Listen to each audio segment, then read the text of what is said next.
Good morning, you sexy self-storage geeks. It is Thursday morning, I believe, when this podcast is coming out. Today, we are talking self-storage secrets. Have I put this? Where did it? Let's have a look. Self-storage cheat codes. And it's basically how do we become better as an operator? Because when I first started, obviously with Beverly, it just worked. Because it was a small site, it just filled up pretty quickly. But when I was opening Willoughby, I realized that, do you know what? I think that was in 2016.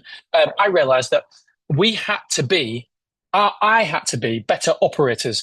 And I thought, right, do you know what? What can I do? Because ultimately, being a better operator means understanding your customer more. How can I understand the customer more? And I thought, do you know what? There's two ways I can do that, and two ways we successfully did this.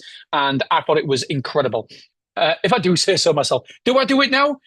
No, I'm ashamed to say no. I do one of them now, which I'll get to in a minute, but the first one I don't. Why? Because can't be asked. Yeah, should really said that. Yeah, that's probably true. But two reasons are one, I can't be asked, and number two, I feel like I understand the customers more now. Yeah. It just takes a lot of effort. Right. Okay. If you haven't already done so, by the way, log on to mrselfstorage.com. There's loads of other goofy stuff out there that I put out Monday to Friday. Deanbootley.com. Deanbootley.com. That's my own personal email address. Yeah, mrselfstorage.com. Put in your email address, like deanbootley.com. deanbowie@icloud.com. I even told you the wrong one, right? And then we'll send you a daily email every single day with great stuff on there. It's basically document my journeys in nine figures. And yes, would you believe it? I am going to get to nine figures, baby. And so there we go. Right. So here we're talking about a self-storage cheat code. The cheat code is speaking to your customers, learning from your customers, and using your customers to better your product, better your facility, and just better how you run things. So, how do we talk to our customers? Sounds stupid, but you pick up the phone. When we first opened Stormore, not Bever 24, when we first opened Stormore, I used to have a list every single month of all the customers who moved in that month. I used to have their name and I used to have their telephone number. And I used to pick 10 people to randomly call. And I asked them two questions. And by the way, I'm pretty good on a cold call because there's a guy called, I've forgotten his name. Is it Tim? I don't know. Anyway, the most hated salesperson in the UK. And he is a lot like, I'm not saying I'm as good as him by any stretch of imagination, but I think it's all about, you don't want to be intimidating in any way, shape, or form. And as you can see, as you can imagine, I couldn't be intimidating if I tried. And so I used to ring up the customer and he used to say, hello there, Daniela, whoever, Scott, Paul, Dave. It's Dean calling from Stormore Self Storage. Don't worry, I'm not trying to sell you anything. I just know you're a customer. I just like 60 seconds of your time, maybe even 90 seconds. It's just to ask you two questions how I can be better, we can become better to serve your needs. Is it, can we just really quickly, two questions? Or where to that effect, just be goofy, authentic, and just be yourself. Don't be like, hello, is that Mr. Paul Smith? Yes, hello, Mr. Paul Smith. It's Dean calling from Stormore. I would like to request 60 seconds of your time to answer two of our questions, please. No, just be normal. Just be absolutely 100% you, because most people are nice. Most people want to connect. And so let's just be nice, let's be authentic, and let's be honest. And so I used to answer some two questions. Number one is, how did you hear about us? Because before, we don't do it now because I think it's a friction point on asking, do I want to be asked where I heard about you from? Where you heard of, so do I, if I was a customer, do I want to fill in, where did I hear about you? That's a you question. That's for you question. That's not for me. And so I go down to that level where it's not for the customer, it's for me, is that if I'm asking that question. So I don't ask them where, and on the website, I don't ask them to fill out that to get a quote, because I ultimately, they don't care. They don't want to know. They don't care about filling that in. And you can't trust it anyway because they'll put anything. Now, and by the way, now I roughly know exactly where all my customers come from. I did that for like 3 or 4 years. I've got all the data to suggest where the customers come from. And yes, it's 3 or 4 years old or so, but it's still roughly, I still got a good idea where the customers come from. So I don't need to ask that question anymore. And I still don't understand now why Big Yellow Safe Store still ask that question because for me, it's pretty pointless. And and so, yeah, anyway, that's a website issue question. And some of you are going, yeah, but Dean, it's for you to put in the details so that you can get in contact with what you show the price online. Yeah, I get it, and you're right. That is a me thing, but we've done extensive testing on this, and we know full well that hiding your prices has a better conversion rate than showing your prices. And Stora are on board with that now. They've got much more data than me, but my data suggests that, and Stora data now suggests that they've done a U-turn on that and come to our way of thinking. It won't always be the case because in America they show the prices all the time. But for now, customers, we hide the information. We hide the prices for information more. Anyway, get to the point. Talking to your customers. So I ask them two questions. Number one, where did you hear about us? Because I'm interested. This is when I was asking this question when I used to ring up 10 customers. Where did you hear about us? And because I want to know, is it Google? Is it because filling in that questionnaire online, it's just like, yeah, whatever I do, so I want the price. I'll tell you anything. And so a lot of people will fill that incorrectly. So I wanted to know that. And number two, the biggest question for me was, how can I improve? Customers love it when you ask them, actually asking the customers how they can improve. Can you imagine getting that call? Hi, yeah, I own Sports Direct. Um, how can I improve, by the way? I'm like, what? How can you improve? And I say, look, just, you might, nothing might spring to mind, but here's my mobile number. You've got it right now if nothing springs to mind. But honestly, I'm just trying to improve my business. I want to make sure that we offer the best possible service to you. And the only way I can do that is I know what I think you might want, but I don't know what you might want, really. And so I'm trying to talk to as many customers as possible to make sure that I fulfill your needs. And honestly, if you want your customers to know, like, and trust you, that is a brilliant way because then they'll be obligated. There'll be a walking, talking billboard for your company when somebody says self storage in their circle of friends. You know, self storage? Actually, yeah, I do. That bloke, I don't know his name, forgot his name, but the owner actually rang me and he wanted to know how we can improve. What? He actually did that. Yeah, yeah, yeah. Like, wow, that's a company I want to do business with. That's the idea anyway. And honestly, the result of that, it's changed the way we did business. We got a van because on the back of that. And then not only that, there was something wrong with the door that springs to mind at night time. The door didn't open correctly or only open so far. I wouldn't have known that if I wouldn't have rang the customer. So we fixed that. Somebody said trolleys as well. We need some more trolleys because, again, at the time, I didn't know that 200 units needed X amount of trolleys, 400 units needed this many trolleys. I had no idea. I was just opening self storage for the first time in my life.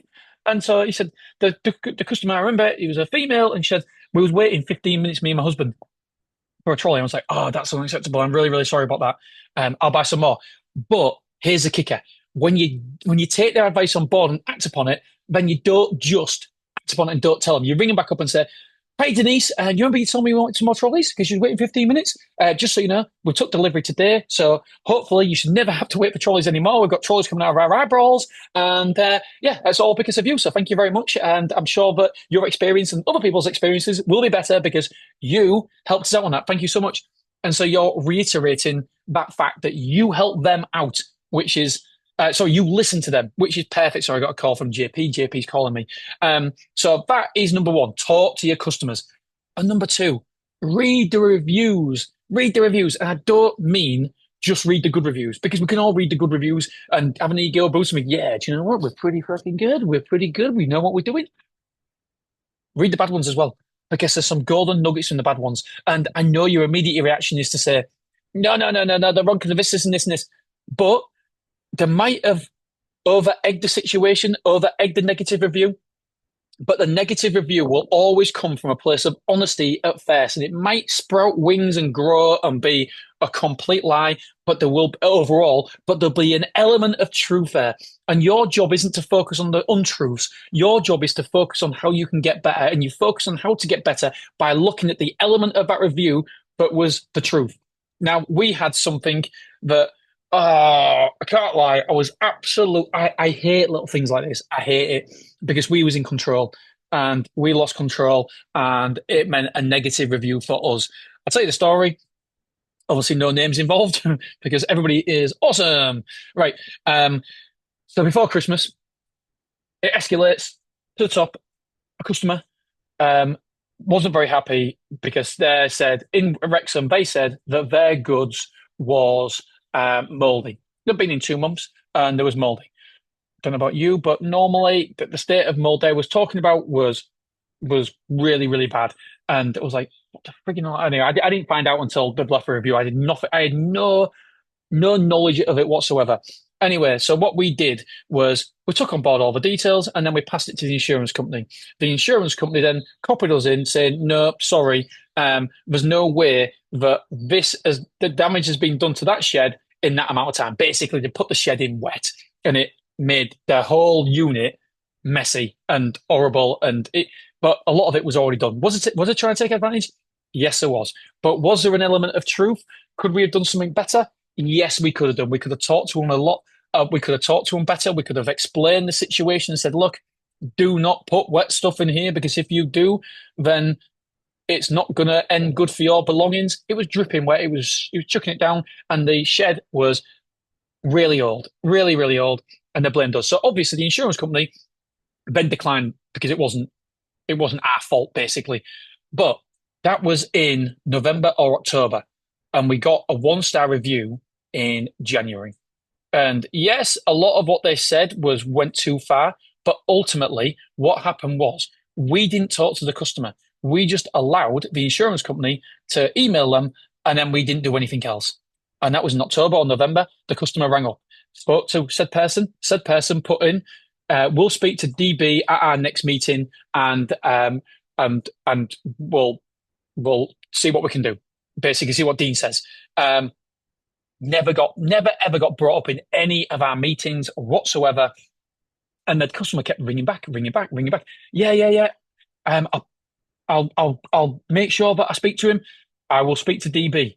And there must have been God knows how many notes saying I will speak to DB. And somebody said to me, "Never spoke to you." I'm like, "No, never, never."